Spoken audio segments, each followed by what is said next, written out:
Hi everybody, it's me. Welcome back. Now today I bought something pretty cool, I think, right? It's called the Ray-Ban metal goggles, and I'm going to just wear it to see whether I will speak better and be smarter today, right? You might even see your own reflections. It's an AI goggle, and it might just alert me when I have a Freudian slip. Now let's come back to our second topic here, right? So if you can be fun, man, you can have fun, man. Okay. PCAM is the course we're doing. Ooh, just say battery 97%, but I'm 100% battery.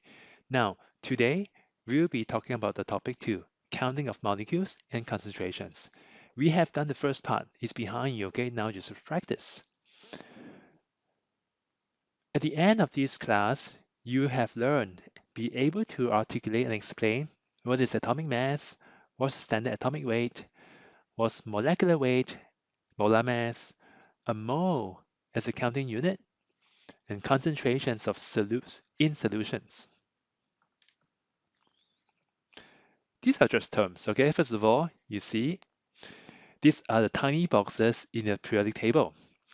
You see in the middle, you have element symbol. That's the letter of the English alphabet. Okay, normally they bold it. H is hydrogen. And you see a couple of numbers, right? Now, depends on which periodic table you encounter.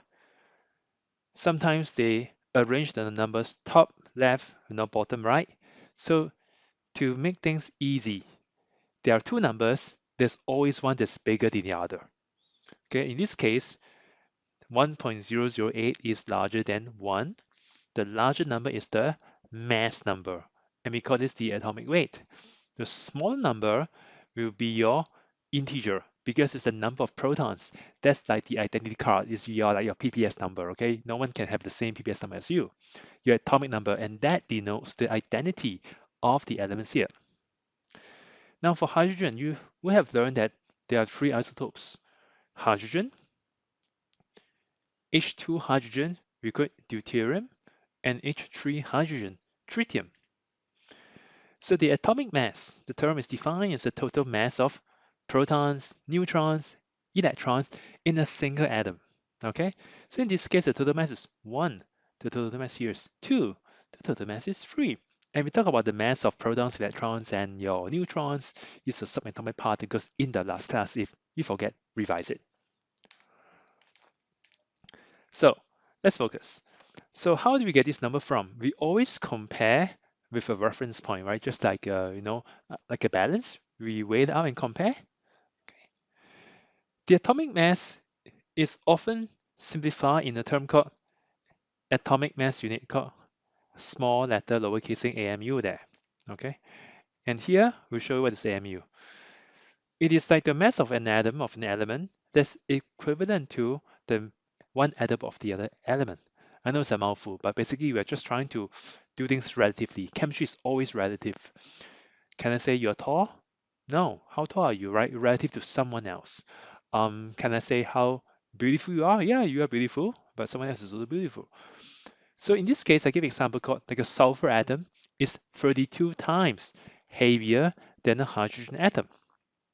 Because in this case, we use H as a reference because hydrogen is just one proton. And the historical standard was hydrogen, right? So we got one AMU, got one U, okay?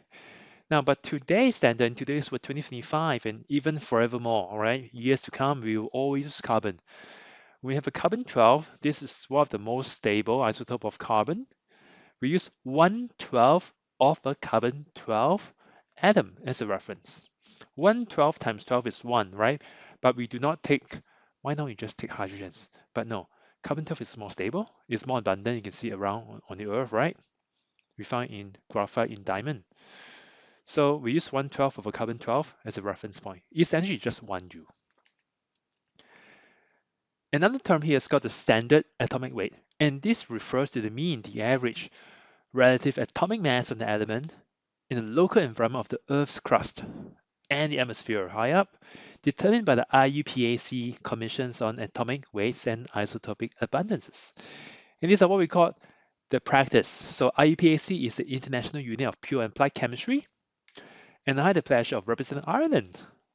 It's a real privilege, to represent this country at the General Assembly. That was just a couple of months ago. That was my past. Very proud to be working in Ireland, yeah, and to join the Congress, working with the people there who govern the periodic table, and that was me, right, in Malaysia. Molecular weight and molar mass. Again, new terms. Okay, let me explain to you. On the right side, you see this is a water molecule, right? As we showed in the last lecture, they do overlap because of electron cloud, and sometimes you see these representations, but you know that they are trying to tell you there's just water. First up, molecular weight is also called molecular mass. Okay, I know this is not physics, this is chemistry. So we kind of put mass and weight synonymous.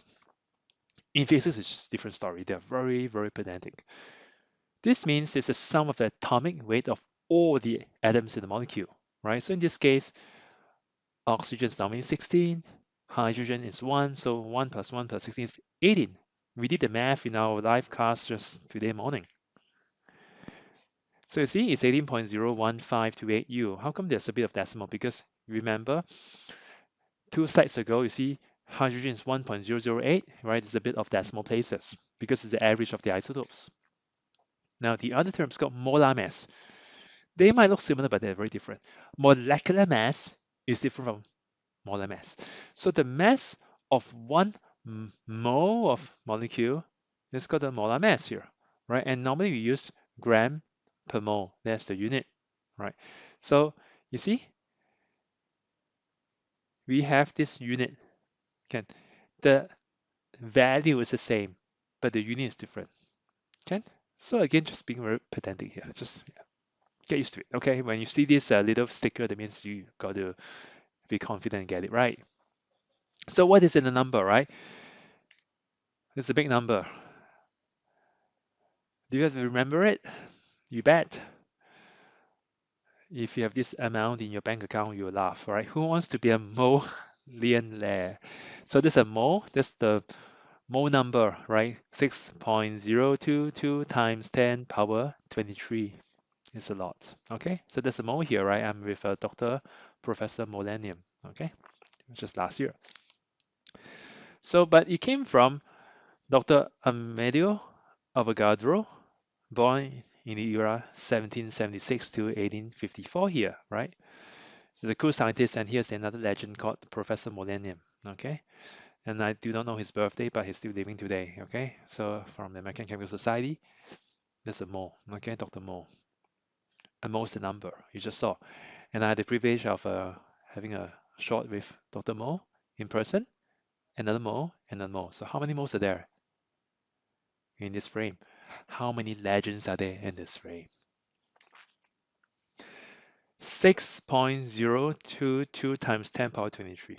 That's the number you should know. Now, what is a mole actually, besides the little joke here, the animal? A mole is, to me, like a collective noun, a number. A pair means what? Two, right? A couple means two, a pair. Triplet means three. A dozen means 12. Half a dozen means six. A mole means 6.22 times 10 power 23. So that's it. That's the mole. Okay, so how many molecules of atoms are there in one mole? Voila, that's the number. Okay, so this number is the number of whatever you can put inside. Atoms, molecules, particles, right? That that word, you can change it, but when I say a mole, this number pops out. I bought a dozen eggs. I bought 12 eggs. I bought a dozen bottles of Guinness. I bought 12 bottles of Guinness. Get it? So a mole is an amount, right? And the amount is kind of different in our eyes when you see different elements here. From left, you see there's a sulfur. There's not too no dense, non-metal here, yellow red powder. All these are one mole, but do you notice that when you see visually, it looks so different? I'm not even talking about the color, the appearance, but the volume that you see here. They're all solid, but because they have different density, which means a different volume, mass per unit volume. So one mole of it will have different weight, different mass, different volume. Okay, but when you do the math calculations, all of them must have 6.22 times 10 power 23. Okay, because the number of moles is equal to the mass divided by the MR, the molar mass. Got it? Another terminology here. Again, this is just terms, like you know names, right? Like I'm fun man, it's me, how I look like, I'm a teacher. So when I talk about solution, I'm not even talking about, oh, you do problems with solutions, okay? That's a funny joke. When you talk about chemistry, solution, we need to know what is the solvent, what is the solute. So the solvent is, right, the liquid that you use to dissolve, the solute. When I say it's a liquid, right, it doesn't have to be liquid. Sometimes it's a gas, okay? Like dry ice, when you do um, clean washing of the clothes here, dry cleaning, you use some solvents that can be liquefy, can become gas easily, okay? So, but basically solvent normally is a fluid, okay? The solute is the substance that dissolve in the solvent. You get it? And the other component that we'll say here. So, and I break it down to more layperson terms here. It's the solid most of the time because when you dissolve sugar in water, okay, water is a solvent, sugar is a solute. When you dissolve salt into water, you have salt solution. The salt is a solute, water is a solvent, right? You can dissolve honey in water. The honey is a liquid. It's a very thick liquid, but that's a solute. The water is a solvent. You got me? But if you have honey and then you put some sugar and dissolve it, then the honey becomes a solvent. You get the idea here? So it's about which is the bulk and which one kind of surrounds it and wraps around it. Okay? So if I give you a bottle, this is a volumetric flask of a liquid there and put some green substance there, you know which is solute. For sure is this. Okay? Now, the word dissolution come from dissolve, right? You solve, you have solution. Dissolve, dissolution. So this means you have the transformation of a solid state into an aqueous state. This is a table salt, the crystal, ionic crystal of sodium chloride NaCl here. Now, if you're going to put water into it, right? Inside here, the crystal, you have this alternating ions of sodium plus and Cl minus here. After you stir, the salt is gone from our eyes, but what happens is it's actually get hydrated by the water molecule. So the water goes inside, overcome these forces, right? And surrounds it. We call this hydration. Because this is water, you see that the oxygen is more electronegative. There's a bit more negative charge. And it's a bit closer to the Na plus because opposite charge attracts. And conversely, for the chloride ions, the water surrounds them in a different way. Okay? And it's because of this opposite charge interaction we call electrostatic attraction. Okay, and between the water is ion dipole interactions there. Then your Na plus and Cl minus get separated, but they do become hydrated sodium ion. See, surrounds it hydrated, and that's why you don't see them like a white, solid in the water. They dissolve. Word of the day: molarity. Pronounce with me: molarity. The definition is division. Okay, number of moles of the solute over the volume of the solution, and the volume in this case is in liter. This also means the concentration. And see the same color? We represent concentration in chemistry with a square bracket. So what I'm saying is, right, when I tell you what is the concentration of X, I can just put square bracket X. I save time. Chemists, we know what it means, okay? The unit for this molarity is mole per liter or mole per dm cube. Okay? So how do you make 1 molar solution? Now I use the word molar because molar is a short form. This you can call it 1 molar, okay, or 1 mole per liter, but it's such a mouthful. 1 molar equals solution of sugar, right? You add 1 mole of sugar, and then you add 1 liter of the liquid, right, to make it up. So from here you have sugar, and then you top up the water, such that it's 1 liter, and voila, 1 molar. Next, again, more terms here, okay? Don't be confused because some of them are a bit tricky, kind of similar. So you learned molarity just now, easy.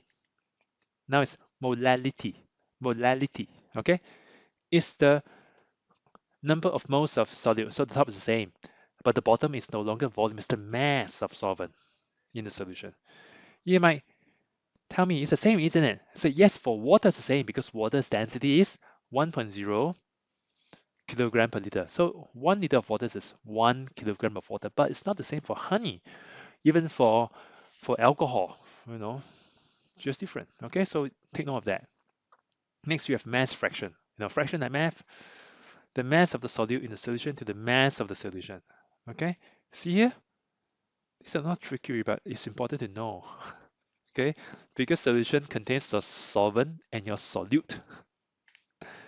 Volume fraction, the volume of the solute in solution over volume of solution. These are not riddles, but just pay attention, okay, it matters. Now, last one is mole fraction, mole over mole, okay, but mole over what? Mole over solute in the solution over the total number of moles of all the components. So you can see all these are just ratio, right? Something over something bigger. And we're done. That's it. That's it, okay? So now you're able to tell me what is atomic mass, what is your AMU, standard atomic weight, molar mass, molecular weight, a mole, right, the number, what it means, and concentration. And here's Professor Molanian for you. Okay, thank you for listening. Hope you had fun learning. I'll see you next time. Cheers.